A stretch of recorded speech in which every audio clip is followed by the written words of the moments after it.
Alright, what's good, y'all? Welcome back to my channel.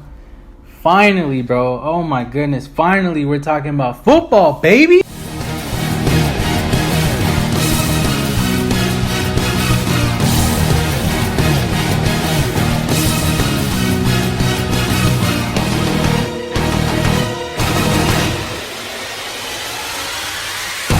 Every year, from February to August, it's the longest damn 6 months of my life. Finally, it's back, and a lot of crazy things happened this year, in this off season, and it's just a lot of things I gotta pick apart, a lot of things I want to get into. So my plan is to just go division by division, look at all those teams in that division up until week 1, getting into the AFC East first. So the way I'm gonna do it, I'm gonna go from the bottom up, how I think they're gonna place. So I think y'all know who I'm starting with first. Let's get into it. Last place, New York Jets. The New York Jets didn't really have a good season last year. What did you expect? I mean, they don't really have good. Their offense is really lackluster, man. It's just really boring. I mean, they don't have pieces. They have Robbie Anderson. I like him. But, I mean, besides that, I mean, who can you name off that offense that, I mean, it's good? I don't know. Until now, obviously this season, they drafted Sam Darnold. They added Terrell Pryor. They got Thomas Rosen and Isaiah Crowell. They're adding pieces. They're trying to get better. It's just, this team is still a couple years away from being relevant again. I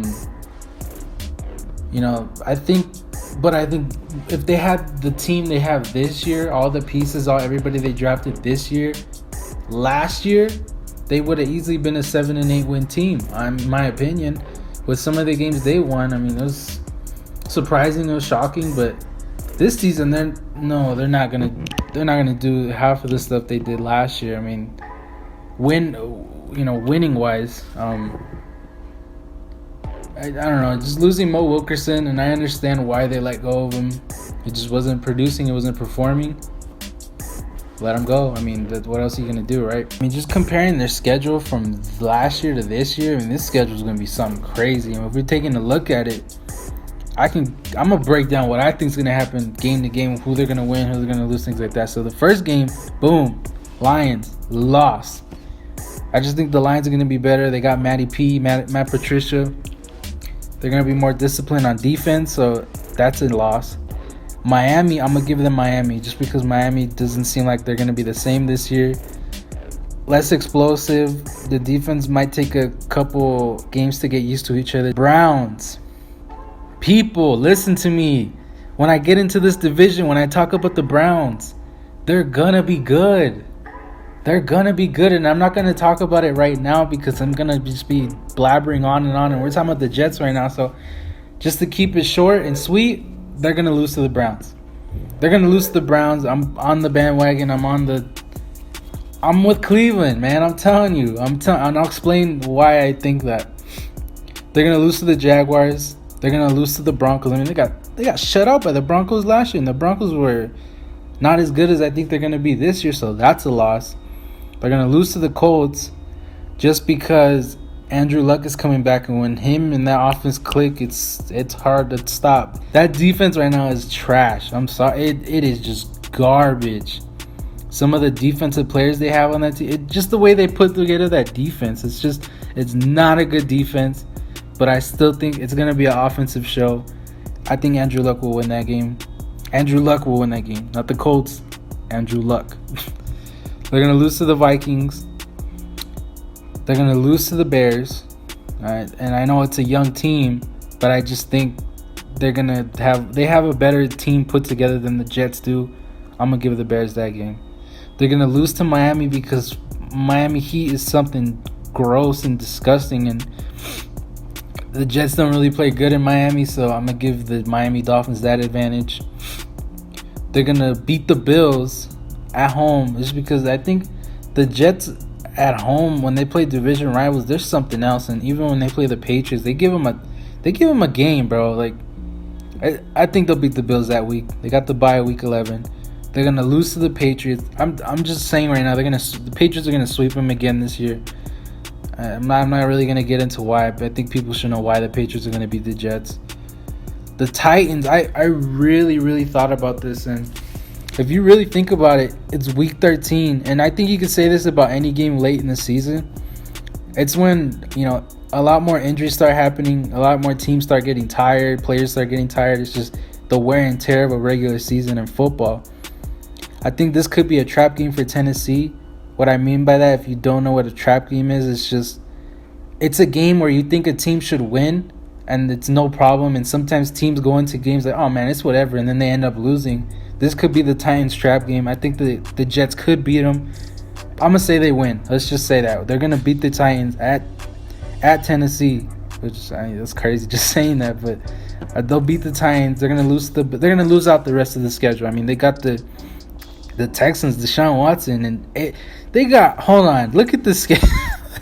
Hold on, bro. You got Deshaun, Aaron Rodgers, and Tom Brady 3 weeks in a row. Oh, it's over, bro. It's a wrap. They're gonna go 3-13 this year. It's just the way I think. It's the way I feel. This Jets team, it's not gonna really be good. Not to say they're worse than what they were last year. It's just the schedule's tougher, and they're a young team, and they don't have an identity yet. I think over time, I like, obviously I didn't get into some of the big free agent they signed, which was Tremaine Johnson, who's gonna help them defensive wise. It's just I don't think this team is gonna do much at all. That offense is not gonna really turn any heads or raise some eyebrows to me. But that's just me. At 3-13 for the Jets. If they prove me wrong, I hope they do. I like some of the players they have on that team. They got some dogs there, and I think I just don't think the schedule is gonna really make them better. I don't know. At 3-13, they're gonna be worse than last year, not because of skill wise, but because of schedule wise. And it's tough. It's a tough schedule, and in the end, I don't think the Jets are gonna do much, and that's my opinion. All right, let's get into the next one. Third place, Miami Dolphins. All right, so the Miami Dolphins, what a weird offseason for them, man. It's just, this is probably the craziest offseason they've had to me since they signed Mike Wallace to that crazy contract, or they signed Ndamukong Suh to those crazy contracts. Is just like Miami fans are like, yes, this is our year, man. We're finally gonna get back on track. We're gonna start winning games, and it didn't happen. And I don't know. It's just last year especially, man. Just having Jay Cutler as your quarterback, man. That stresses me out, bro. It's so bad when you have to have Jay Cutler as your backup plan. You don't trust Matt Moore to be the starter, yet you have him on the squad. You have Colin Kaepernick, waiting for a phone call. You don't want to give him a phone call. Jay Cutler's the best thing you can find? Come on, bro. That just seems like a last-ditch resort. And you paid this man for what, bro? Oh my God, this is what frustrates me about Miami. Some of the moves they make is just so head scratching to me, bro. I get frustrated talking about these guys, especially because they traded Jarvis away. They trade Jarvis Landry away, which was their number one target. It's crazy, bro. So many snaps that man took to get traded because they didn't want to pay him some money. Come on, man. This is just frustrating. It's ridiculous. Miami's not going to be a better team this year. In the end, I like the pieces they added draft-wise. I like Minka. With the 11th pick in the 2018 NFL Draft, the Miami Dolphins select Minka Fitzpatrick. He's a really versatile safety hybrid. I'm going to call him a hybrid because this dude can play any position on that defense. A lot of people were saying Cleveland should have taken him first overall because nobody liked any quarterback in this draft. Just to get him at 11 is like getting Marshawn Lattimore at 11 or 12 when the Saints got him last year. You're getting a dog. You're getting a versatile defensive player, which you need in this league. And I think Minka's going to help them get this rebuild started, because I don't think they've been rebuilding these past years. They've just been sitting around doing nothing, honestly. But now I think they're starting to rebuild that team. Now I think they're really going to start pushing to the future now. And Minka's the stepping stone to that because he's just a beast, bro. he's a beast, and I like Minka overall as a player, and I just think he's gonna be really good for that defense. And yeah, I just like him. See, they added Mike Gesicki at tight end, which tight end has been struggling for the Dolphins. I mean, they have Julius Thomas, who really has been a shell of himself since Denver. And I mean, they just had these nobodies at tight end. So adding Gesicki, who's a really fast tight end, and I think he's really gonna help them offensively. They don't gotta just throw the ball to Devontae, which it looks like it's gonna happen. I understand they have Kenny Stills. He's still there. They added Danny Amendola. They added Albert Wilson. I think Amendola is a clutch player. We all know this, but I just think so many slot guys and not enough big targets for Tannehill to throw to. I think Gesicki is really going to help take the pressure off Devontae and obviously take the pressure off Tannehill. And last, Jerome Baker. I mean, they had McMillan last year, who unfortunately got hurt, and now you add Jerome Baker. You got that OSU linebacking core. If they can develop into what everybody thinks they can develop into, that's a good linebacking core. And obviously, because Lawrence Timmons left, they released him, plugging him into there. He's gonna be taking a lot more snaps and reps than he probably thought he was when he got drafted. So, if he got drafted anywhere else, but I think that's a good fit for him. Him and McMillan know each other. They got that chemistry. I think that's gonna be a good fit. And I mean, but besides that, besides the draft, besides what they did in the draft, I don't think they're gonna be a better team than they were last year. The same 6-10 team.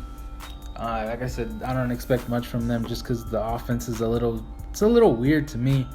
I'm not a big fan of Tannehill. They should have probably went quarterback, but Minka is a perfect pick for them. It's a great pick. I'm not knocking the pick at all. It's just I think they got to move on from this Tannehill experiment. Hasn't been working. Yeah, that's my opinion on Miami. They're gonna go 6-10 once again. He won us a damn Super Bowl, bro. To being benched at the game we need him the most. If we would have had Malcolm Butler, we're beating the Eagles. At me. Heard they talking shit about who will win and why. I'm alive, just took one to revive.